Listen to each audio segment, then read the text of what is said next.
Hello, everyone. Welcome back to another edition of the Benchwarmer Sports Podcast. I'm your host, Raffi. As always, joined by Theodore and Davian. We got the band back together again. We're just going to keep rolling through. We are rocking. Boys, before we get into everything, and this is going to be a really fun episode because we have two championships that are going to be decided in the sports world in the coming weeks. How are you guys doing today? I'm doing good. And you say two championships. You're forgetting about the third Champions League final, June 10th, Man City against right. Inter Milan. Just saying, don't disrespect the game of football. Well, I'm mad hyped. I mean, that Heat Celtics series was interesting. Went down to the wire, and they came out on top. Like kind of focusing more on the NHL. Vegas did what Vegas has been doing. Panthers did what Panthers have been doing, and now the teams that have been just absolutely going wild in the playoffs are going to go head to head. And I think that both kind of have some sort of like an underdog story to them, especially the Florida Panthers, by far. And I think it's going to be a very interesting final. Boston fans, close your ears, please, before I say this. Two Florida 8 seeds upset two Boston teams, and both Florida teams clinched it in a Game 7 at TD Garden. Okay, if you're a Boston fan, you can take the earplugs out. Okay, we're back. Theodore, how are you doing? Yeah, I'm doing great. It's been a fun week. Excited for these championships. As Davian expertly said, the teams have been doing what they've been doing, and I'm excited to see teams keep doing that. I mean, whoever puts the puck and the basketball in the net the most amount of times, you'd have to imagine is going to wind up winning those games. But I think that's the expertise that everyone comes to this podcast for. I also want to mention my boy Henrik Mkhitaryan, who is Armenian playing for Inter Milan. So hopefully Inter Milan wins the Champions League final. Let's get into the NHL first before we get into the NBA and we talk about how the Celtics absolutely collapsed and how I believe TD Garden's cursed. Vegas, they got things done. There was a little bit of a concern about, are they going to clinch? Are they not going to clinch? But Vegas, as Davian said it perfectly, Vegas did what Vegas has been doing, and they just slapped the living daylights out of the Dallas Stars. I think this was just Dallas. They just ran out of gas. It was an admirable effort. The Dallas Stars fought back hard. But at the end of the day, coming back down 3-0 is just it's a tall task. And you got to give credit where it's due. The Stars did whatever they could to come back. They came back numerous times in both Game 4 and Game 5 to win those games, but it just ran out. And immediately, 3 minutes in, it was already down 1-0, and then 5 minutes in, it was 2-0, and it was like, okay, this game's practically over. Look, shout out Dallas. I mean, they're a team that I thought was going to lose first round. They really did surprise me. But I'm never going to complain about a Dallas team with a star in their logo losing a playoff game. So I'm happy to see Vegas in the cup. Look, you're either a winner or a loser. The Stars are the losers. And I just, you got to put that out there. But yes, memorable effort. I think people look back and say that it was a great run by them. And at the end of the day, Vegas has been doing what Vegas, will keep doing. And that's why I know we haven't started this discussion yet. Vegas is taking this series against the Florida Panthers. We will get into that in a moment because I have some interesting points as well. But I do want to mention something on the Dallas side. It's going to be very interesting to see what happens with Jamie Benn this offseason. He has 2 years left on his contract at $9.5 million. I believe he has some sort of trade protection, whether that's a no-move clause or a no-trade clause. I don't recall which one it is, but he does have 2 years and $9.5 million left on his contract. He's in the mid-30s. He had a good year, regular season, but obviously everyone's going to remember the boneheaded penalty he took. I don't know if you guys saw the penalty, but he basically just, Mark Stone was on the ground. He took his stick and just bashed him in the head and then proceeded to not say in the press conference that night, but the press conference the next day, proceeded to say, maybe next time I shouldn't have fallen on his face with my stick, even though it was very clear it was intentional. You take the night, regroup, get your thoughts together and say, okay, I was in the heat of the moment, emotions got the best of me. Fine. But the fact that he decides to double down, it's going to be interesting to see what happens. Does Jamie Benn get stripped of the captaincy? That's something also to be discussed in the coming days and the coming weeks. So we'll be talking more about that more and more. But let's get into this finals matchup. Davian, I'll let you talk a little bit more so you can explain why you think Vegas is going to take it in however many games you think it is. I'm very excited about this series because Game 7 is on my birthday, and I would love to see a Game 7 go to overtime. A quick reminder, too, the Florida Panthers have clinched all 3 of their series in overtime. So overtime game 7, sign me up for that. Yeah. So kind of to get into it, I mean, to Chuck, I can't pronounce his name, has been going crazy. Yeah. Whatever Raffi just said. That guy has been going crazy in the playoffs. He is a guy. He is him. He's him. But I think in the end of the day that Vegas just beats. I feel like this is very much going to be an offensive battle between these two teams. And I think at the end of the day, Vegas just comes out on top. I feel like they got a bit more speed and a bit more. I just feel that overall they're just a better team when it comes to the offensive side of the game. And while we say defense wins championships, I feel like especially in this series, it's not going to be that. It's just going to be who can get more shots out and who can really who can get more shots out. Because I think most of their games are going to be very high scoring. And I think that you're going to see Vegas come out on top in like a game 6 or game 7 scenario. I think that Panthers keep it very close. I like that you said high shot total because it was something very interesting thing to note. Last series, when the Florida Panthers played the Carolina Hurricanes, those were all decided by 1 goal. And the Panthers were actually getting heavily outshot in a lot of those games. I believe game 4 and game 3, I think the Hurricanes, at least in game 3, I think they doubled the shots versus the Florida Panthers, and the Panthers still won 1-0. I think Sergei Bobrovsky's play over the past playoffs, this current playoffs, has been incredible. I don't think that should be discounted. And Vegas they're putting, as I said, admirable. I'm going to say it admirable again. Vegas, for what they've had to go through, adversity, as we all know, a big theme of the Benchwarmer Source podcast, adversity has been clear for the Vegas Golden Knights this season. When it comes to the goaltending, you enter the season already knowing Robin Lehner is going to be out for the season, your number 1 goalie. You turn to Logan Thompson, your young goalie, who I believe, if I recall correctly, had him potentially as a Calder Trophy finalist. He gets injured later on in the season. You go to your third goalie, Laurent Brossoit, who played very well versus Winnipeg, his former team, and was playing well in the second round. And then he got hurt as well in the series versus Oilers.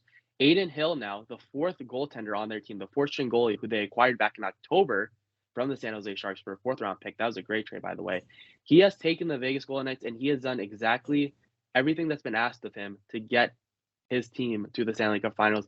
And, hey, worst case scenario, if he goes down, you only have 2-time Stanley Cup champion, veteran American legend Jonathan Quick as the 5th-string goalie.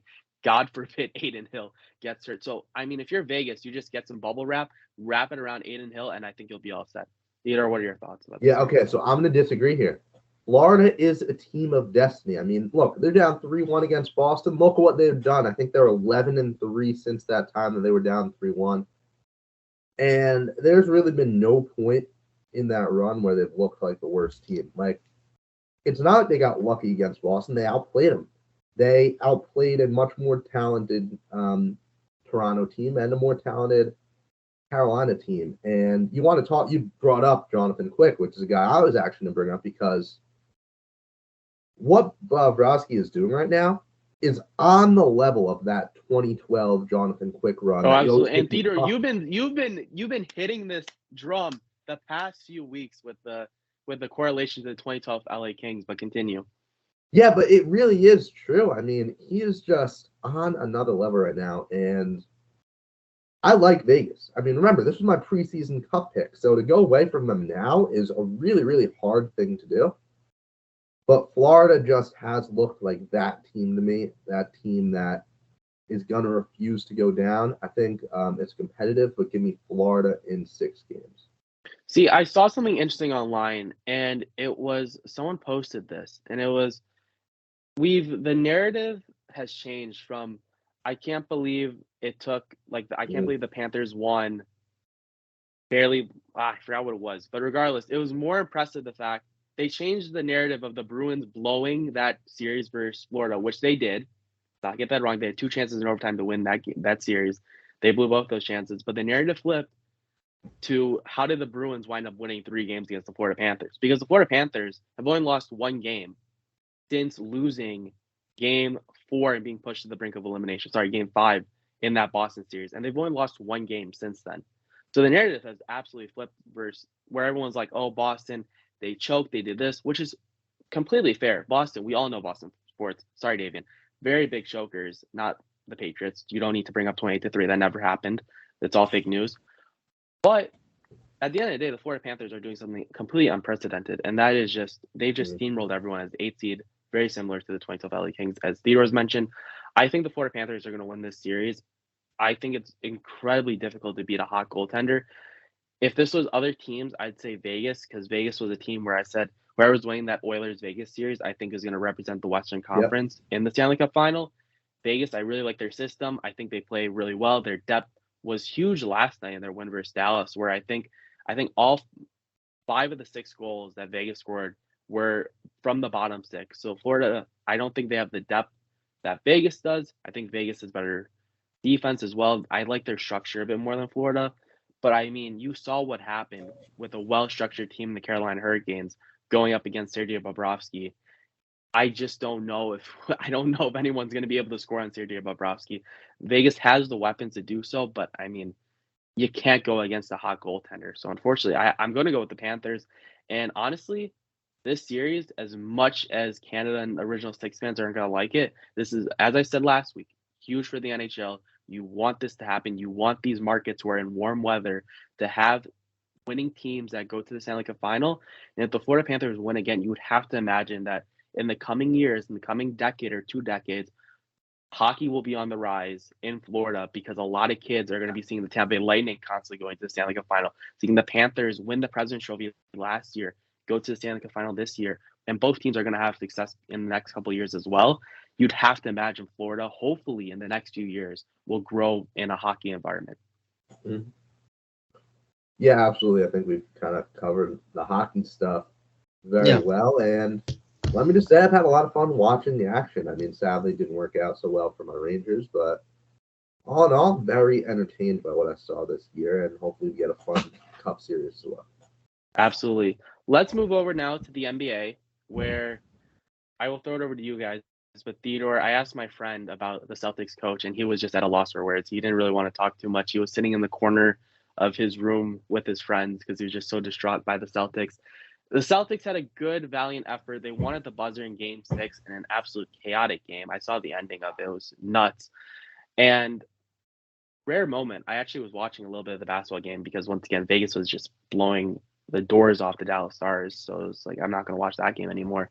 And I personally was a bit disappointed in how the Celtics it felt like after the first quarter, I was like, I don't think the Celtics are going to win this game. And the Celtics, it just felt like they just laid a massive egg on home ice.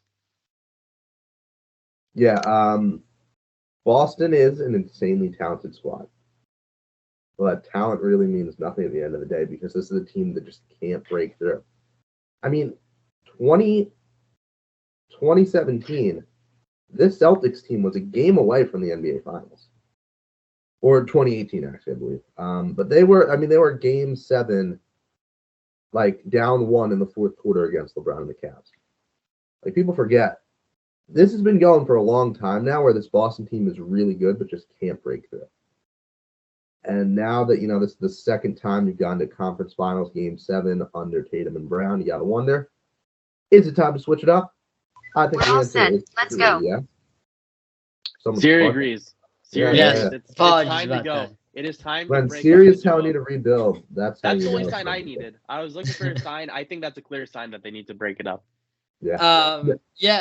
Yeah, Theodore, continue, sorry. Yeah, seriously. I mean, also just absolutely unacceptable play from Jaylen Brown. He got outplayed by Caleb Martin in a play. I will say, I saw that, and with all respect to Caleb Martin, when I saw his stat line, I'm like, who is this guy? Because again, you can make the argument, Raffi, you barely watch any basketball. Yeah. But I at least know, I know Bam, I know Jimmy Butler, I know Jovic, I know Lowry. When I saw Caleb Martin with his stat line, I was like, how are the Celtics losing to this guy? But continue. Mark Madness legend, he balled out at Nevada with Eric Musselman as a coach, him and his twin brother Cody. That's the only reason I remember them. When I saw that he was on the Heat balling, I was like, wow, good for him. I did not realize he panned out in the NBA. But look, this Heat team is fun. They got a great collection of players. It was so fun seeing Knicks fans cry after they lost to them. And it is now fun getting to see Boston fans cry as well.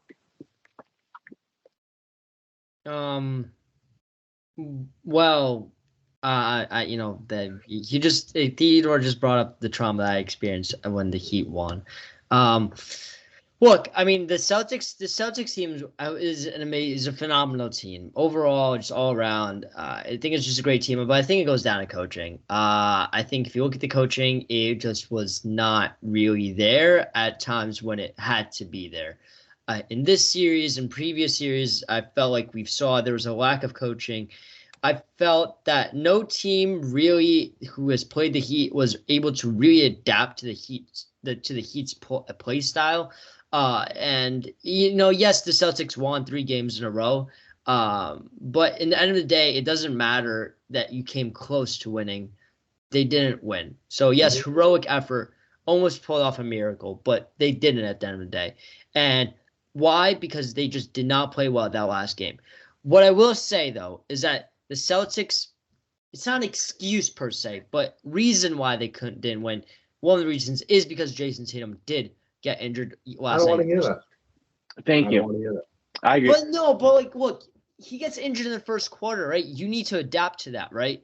And I think that just the coaching staff did not adapt to that quickly, and that's on the coaching role side for not being able to adapt to, look, one player gets injured, you need to be able to adapt quickly, and they just did not do that. I do want to talk about these Nuggets because these Nuggets have been completely just blown off as like, oh yeah, they're winning, whatever. They beat the Warriors. Well, they didn't beat the Warriors. But I they heard beat the the Lakers could come back down 3-0, and the Lakers were playing well after Game 3 and Game 2, and the Lakers could have come back. That's all I was hearing is how the Lakers could still come back in the series. Well, that's all it was all about the Lakers and the Lakers show, but it's time to give the Nuggets respect. I said we could go back weeks ago, and I was saying how this Nuggets team is a threat. Again, as I've mentioned before in this podcast, I saw them play in Phoenix with their bench players and put up an extremely competitive game against the Phoenix Suns with Kevin Durant, Devin Booker, and Chris Paul. Yes, are the Suns a good team overall? Questionable. The coaching wasn't really there. But, what the Nuggets have been doing is it needs to be recognized, and I think that the Nuggets are going to go. Again, I'm going to make the first pick. The Nuggets are going to win this finals. I had them picked before. I'll have them pick it again. I'm riding with the Denver Nuggets. Jokic is insane. The team's there. The chemistry, everything you can imagine is there. The Heat at times have not shown up to play. We should recognize they blew 3 games in a row to the Celtics. They almost were not able to close out a 3-0 lead. The Nuggets will not give them, this kind of. The Nuggets will not give them if the same thing happened against the Nuggets, the Nuggets will carry on that momentum. I don't think that the Heat are winning the finals. It's going to the Nuggets. And Himmy Buckets is not going to be him against Jokic. All right, I'm going to hop back to hockey just so I give my prediction. I think Florida's winning in 7. Back to the NBA. I mean, I'm looking at point per game. I'm looking at rebounds. I'm looking at assists. I'm looking at all these stats. And it's just the Nuggets are just better than the Heat in all these statistics. I wouldn't look at the stats because what the Heat have been doing in these playoffs is not statistically possible in some ways. They've just completely adapted their game style to just being an incredibly fast-paced team, which is the one thing that they might have on the Nuggets. The pace that the Heat play with is unmatched. I honestly have not seen a team play this fast. Where against the Knicks, you saw them just lobbing up, just throwing full court passes and just quickly scoring buckets. And those buckets score is just 8. 1 bucket, 2 bucket, 3 bucket. All of a sudden, it's 8 points off of those absolute kind of full court throws. I just don't know if the Nuggets have the pace to keep up with that, and that's the only reason why I see the Nuggets losing. Just with the lack of pace. But I feel like if the Heat were playing with more pace, they'd be playing up more points, and they just haven't been playing up enough points to where I think that pace would dictate. Well, yeah, because the shooting is not that good. I also just want to say that I do have the Nuggets winning, and it's all just because I had an amazing teaching assistant this past semester in college. He's a big Nuggets fan, so there's my pick. We're going to go with the Roll Tide from Davian, where he just says Roll Tide all the time. Go Denver Nuggets. Win it for that teaching assistant. Love that guy. I hope the Nuggets win for him. So there's you can tell me that it's an emotional pick, and I don't care. I'm going with the Nuggets. I think it's a reasonable take too. It's also crazy that you change up the way the NBA is structured. A 1 versus an 8 seed. That's exactly how we start off the playoffs Yeah. every year, and we Yep. end the season with a 1 versus 8. So I just find that to be very fitting. Theodore, you can bring some rational takes to your prediction now, rather than my emotional pick. Yeah. Look, I hate the fact that I have to do what I'm about to do, but here we go. Two The Florida Thunder are Eight not a good teams. team. Two teams that I've had so much fun watching with star players that I really, really like. The Miami Heat do not give me that same feeling that the Panthers do. Because the Miami Heat, there are plenty of times over their past 2 series after beating the Bucks where they have been completely outplayed. Like, you think about it, that Knicks series almost ended up being really competitive. Yeah. Like, a couple things go differently. Hey, and the Knicks are a very good team.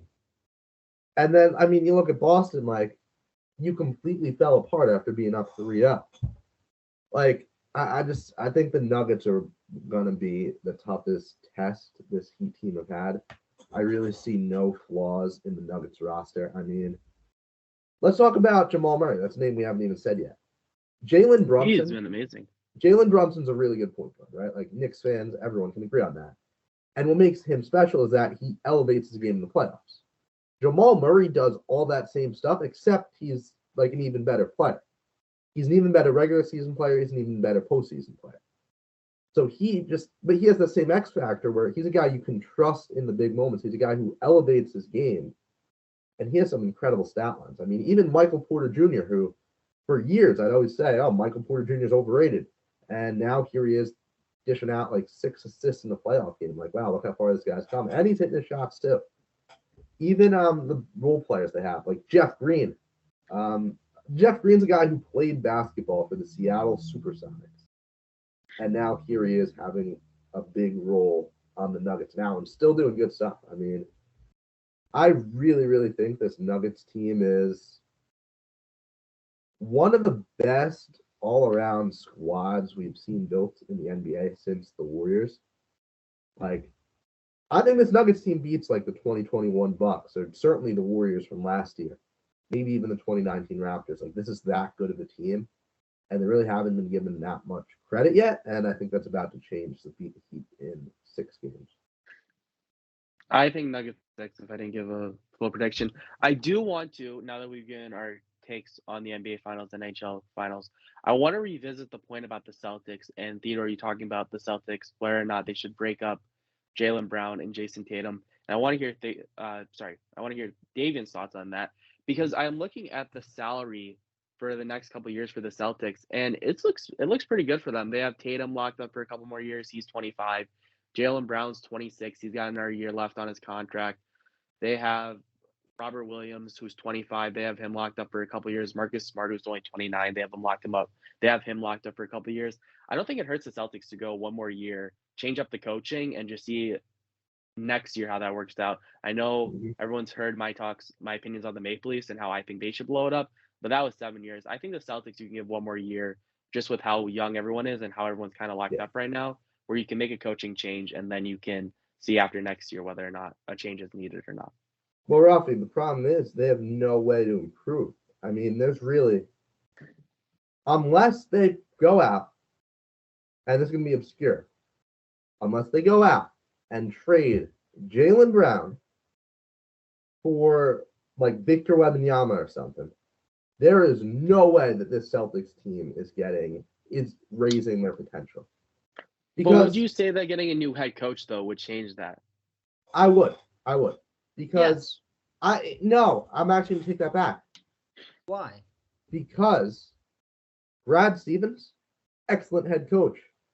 Udoka, who they had last year, excellent head coach. And you look, I mean, they made what? They lost in the conference finals 3 times now, and they lost in the finals to the Warriors. That's 4 years where you had a legitimate shot to win it all and could not do so, plus all the second-round losses too. I don't think there are many coaches who would change that. Now, I mean, let's look at which coaches are available. Like Mike D'Antoni. Mike D'Antoni is a guy who's famous for never being able to break through and win a championship. Like, what head coach is out there that's going to make a difference for this team? Kenny Atkinson? No. Nick Nurse is the one guy who I would have considered. Doc Rivers. He's been picked up. Oh my God, Doc Rivers. If they want to lose in the second round and just be a massive disappointment again, then yeah, you can. I would laugh so hard if they brought in Doc Rivers. I mean, look, I think that it is coaching. I mean, let's remember that they didn't really have a coach this year, right? Right. The coach that they hired ended up having to get fired for, whatever the reason was. Exactly. Reasons we will not get into. I really believe he was a good coach. I mean, he took them to the finals year one. Like that was great. Yeah, so they had a change up in coaching, and it was just so last minute. Like, yes, they went through an entire season, they did well, but I think at the end of the day, they need to go find a coach that will be like a franchise coach, kind of like a Bill Belichick type coach, like someone that you could keep on the team for a while, even if it's gonna be a rebuilding team. And that's what Brad Stevens was. And Brad Stevens, I think, is an excellent is one of the biggest reasons why this team is where they are. I mean, he's a great general manager right now. His first, sorry, I fumbled on my words. His first moves as executive was to bring in Al Horford, and that's worked out incredibly. I mean, Al Horford's done some great things for them. Yeah, he makes good moves, and he was a good coach, but obviously he's not in that role anymore. I just feel like if I'm Boston, right now is the time where I'm doing something desperate. Right now is the time where I'm calling up Philly like, hey, you guys sure you're ever going to win with Joel Embiid? Maybe you consider a trade. Like, I am exploring every and any option right now. Maybe the Suns decide, you know what? No, we don't want to stick with Kevin Durant. Maybe Kyrie Irving's available, which that would be an interesting reunion. But I am putting any superstar in contention to join this team. And if Jaylen Brown has to be traded, which he almost definitely will, I'm considering that because Jaylen Brown completely let the squad down this year.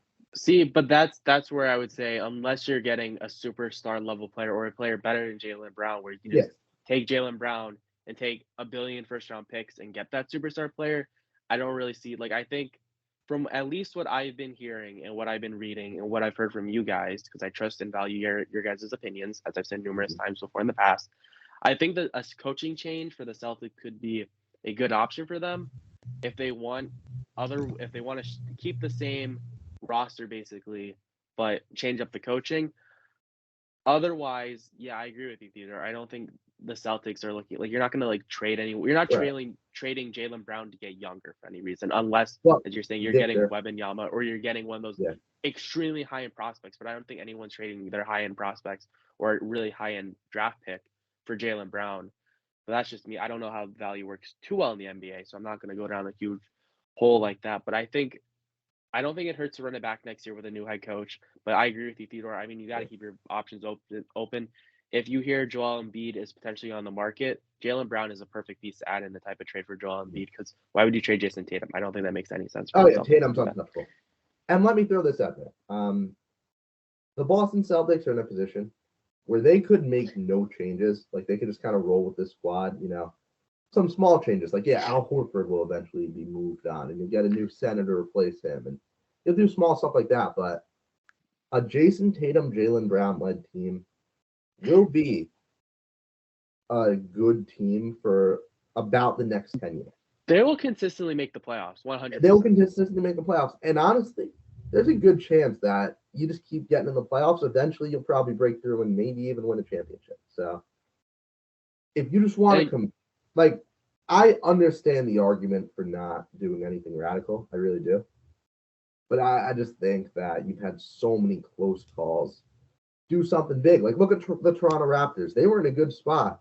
They got Kawhi Leonard, and look what happened to them. They won a ring. Like, I'm doing something big right now from Boston. That's absolutely fair. It's a fair point. Davian, any thoughts before we wrap things up? Nuggets are taking it all. Vegas is winning it all.